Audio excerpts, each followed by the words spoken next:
So hey guys, welcome to my YouTube channel. सामने आप देख पा रहे हैं अभी इस टाइम खड़ी है हमारे साथ पल्सर N160 बाइक के बारे में सारी डिटेल्स लेंगे।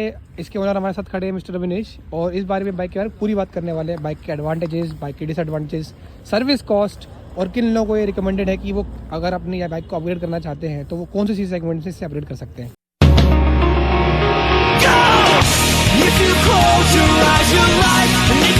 चलते हैं अविनेश भैया के पास। अविनेश भैया कैसे हैं आप? बहुत बढ़िया, बताएं। अविनेश भैया, सिंपल सवाल ये पूछूंगा मैं।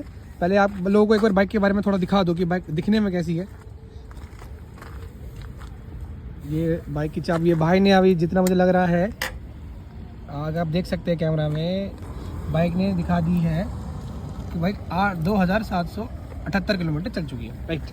तो अविनेश भैया, पहला सवाल आपसे सिंपल सा यही रहेगा, आपने जब ये बाइक ली तो इससे पहले आपके पास कोई दूसरी बाइक भी थी? इससे पहले मैं एफजी ओन करता था, यामा की एफजी। तो आपने, मेरा आपसे सिंपल सवाल ये, एफजी को हटा के आपने ये नहीं क्यों पसंद किया? एक्चुअली यामा मेरे पास 5 साल से थी, तो मुझे अपग्रेड करना था। बट मुझे ऐसी चाहिए थी जो एवरेज भी दे, लुक वाइज भी अच्छी हो और डिसेंट हो परफॉर्मेंस वाइज। ओके।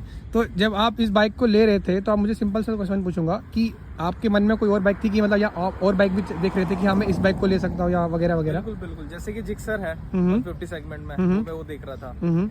और एक्सट्रीम भी थी 160, मैं उसका भी देख रहा था।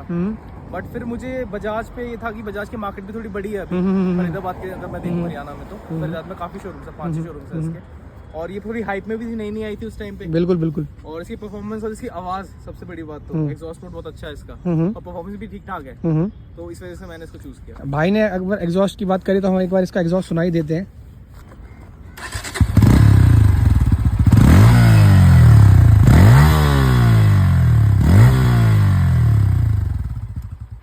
जैसे कि आपने देखा, बाइक का एग्जॉस्ट तो बहुत ही बढ़िया है।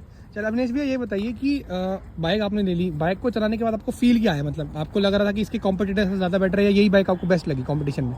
मुझे कॉम्पिटिशन में बेस्ट लगी। मैंने जब ले ली थी मुझे तब पता लगा कि एक्सट्रीम जो है वो थोड़ा इससे पावरफुल है, इसका इंजन और टॉप स्पीड उसकी ज़्यादा है। बट अब मैंने ले ली थी तो मुझे पसंद थी तो मैंने ले ली, उसमें मेरे कोई रिग्रेट नहीं है ऐसा कुछ। अच्छा अविनेश भैया, आपसे सिंपल सवाल पूछेंगे। आपने जब ये बाइक ली तो आप इसकी क्या एडवांटेजेस बता सकते हैं हमारे भाइयों को, कि अगर कोई बंदा इसको लेना चाहे तो आपको दूसरी बाइकों से क्या एडवांटेज मिलेगी इसमें? पहली बात में 160 सेगमेंट में ये सबसे गुड लुकिंग बाइक है। ओके। ठीक है, इसकी बिल्ड क्वालिटी सारी अच्छी है। ओके। ठीक है, मेटल है, प्लास्टिक काफी थोड़ी कम जगह पे है। तो एवरेज आपको ये अगर नॉर्मल चलाओगे तो 48-50 दे देती है, खींच के चलाओगे तो 41-43, लेकिन 41 से नीचे नहीं जाती। ओके। एवरेज देगी। ओके। ठीक है। तीसरी चीज ये कि इसकी जो एग्जॉस्ट नोट मैं बता रहा था आपको, सबसे अच्छी है। बाकी जो एफजी है या एक्सट्रीम है उसकी आवाज इतनी अच्छी नहीं है इस सेगमेंट में। बाकी एक इसका फुल डिजिटल मीटर आता है और थोड़ा एनालॉग है, थोड़ा सा क्लासी लगता है इसका ना। हाँ, वो तो बजाज का लगता भी है हमेशा की तरह। बिल्कुल, रात में बिल्कुल वाइट जलता है ये, तो काफी अच्छा लगता है। और पांचवी चीज का प्रोजेक्टर हेडलैम्प, जो कि बहुत सेगमेंट में बेस्ट है। प्रेज भी, चलो अगर मैं बता दूं, अगर एक बंदा है जिसके पास 1.5 से 2 लाख के बीच में अमाउंट है लेने के लिए, तो क्या आप उसको ये बाइक रिकमेंड करेंगे? हाँ बिल्कुल करूंगा, क्योंकि ये मुझे ऑन रोड 156 की पड़ी थी। ओके। तो प्राइस सेगमेंट में 160 CC, powerful engine, good looking, सब कुछ मिल रहा है आपको, तो आप इसे चूज कर सकते हो। नहीं भी, आपने मुझे बता दिया कि बाइक के एडवांटेजेस है, आपने सब कुछ बताया। मैं आपसे अब ये जानना चाहूँगा, आपने बाइक चलाई 2800 किलोमीटर, तो आपको कुछ डिसएडवांटेज भी जरूर लगे होंगे, तो आप अपना ऑनेस्ट ओपिनियन बता दीजिए कि इसमें क्या आपको डिसएडवांटेज लगे जो आपको बाकी बाइकों में लगता है कि हाँ ये नहीं होना चाहिए था इसमें ये?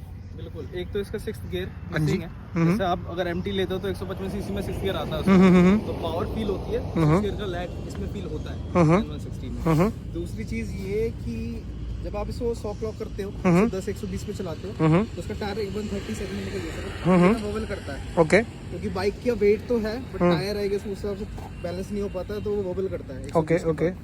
इसकी टॉप स्पीड 128 ही जाती है, बट फिर भी वो एक डिसएडवांटेज है कि बाइक लैग करेगी। 128 तो आप कंपनी क्लेम कर रही है, आप लेके गए हो? मैं लेके गया। अच्छा, आप लेके गए हो, ठीक है। तो और कोई इसके अलावा आपको डिसएडवांटेज लग रहे हैं? इसके अलावा थोड़ी सी कुशनिंग और अच्छी हो सकती थी। ओके। ओके, वो कह सकता हूँ मैं। और इसका जो हैंडल है ना, ये एकदम स्ट्रेट नहीं है। ओके। का देखो स्ट्रेट होता है। हाँ जी, हाँ जी, हाँ जी। थोड़ा सा रिस्ट में इशू आता है। Okay okay okay okay. तो ये है एडवांटेज, इसका डिसएडवांटेज। और वही है कि थोड़ा सा इंजन और पावरफुल हो सकता था। ओके। टॉर्क वगैरह है ना, चला सकते थे। तो अगर कोई बंदा जिसके पास मान लेते 125 सीसी की बाइक हो, तो क्या आप उसको रिकमेंड करेंगे कि वो अपनी 125 सीसी से इसको अपग्रेड कर सकता है? बिल्कुल कर सकता है। और अगर कोई बिगिनर लेवल का है तो वो लेना चाहता है, जिसको थोड़ी बहुत पावर चाहिए, एवरेज अच्छा चाहिए और डेली कम्यूट कर सकता है, तो उसको ये कंसीडर कर सकते हैं। चलिए, तो बता दिया आपने बाइक के बाद। अब आप बताइए कि इसका सर्विस कॉस्ट और बजाज की आफ्टर सेल सर्विस कैसी है? खास करके फरीदाबाद में। ठीक है, सर्विस तो ठीक है इसकी, अभी तक तो मुझे इशू नहीं आया क्योंकि एक ही सर्विस हुई है इसकी। ओके वो 500 किलोमीटर पे हुई थी। ओके ओके नेक्स्ट इसकी 5000 में है। ओके तो अब देखना है कि फर्स्ट कॉस्टिंग मेरी आई गेस 1200-1300 आई थी, ओके क्योंकि ऑयल चेंज हुआ था इसमें और फिल्टर वगैरह क्लीन करे थे उन लोगों ने। ओके तो अब मेजर जो सर्विस है 5000 में है, इसमें वो लोग चेक करेंगे, अगर कुछ है तो इसमें इश्यूज मुझसे पूछेंगे। ओके ओके तो ये सब है। अच्छा, और बजाज की आफ्टर सेल सर्विस कैसी लगी? आप मतलब शोरूम विजिट किया होगा पहली सर्विस कराने के बाद, तो उनका कोई फीडबैक या आपको कुछ फीडबैक देना उनके बारे में कि थोड़ा हाँ? सा कैजुअल एटीट्यूड है उनका। ओके उसमें इशू है, हाँ। सुनते नहीं, एक दो बारी में बोलना पड़ता है, जा के बोलना पड़ता है। ओके। अभी रिसॉल्व कर दो, करते नहीं है। तो थोड़ा सा इशू रहेगा आपको इस चीज में, अगर फरीदा ब्रांच में जा रहे हो किसी भी। ओके, तो भाई ने ये सोचा था कि बजाज की मार्केट अच्छी है तो आफ्टर सेल्स भी अच्छी होगी, बट भाई को बजाज की आफ्टर सेल्स इतनी अच्छी नहीं लगी फरीदाबाद की, अगर मैं स्पेसिफिकली बात करूं तो। बाकी भाई इसके अलावा अगर आप बाइक के बारे में कुछ भी बताना चाहे तो आप बता सकते हैं, शेयर कर सकते हैं कि आपको ये चीज़ बढ़िया लगती है इस बाइक में जो बाकी बाइकों में नहीं लगती। देखो भाई, बाइक 160 के हिसाब से बिल्कुल सही है, क्वालिटी अच्छी है,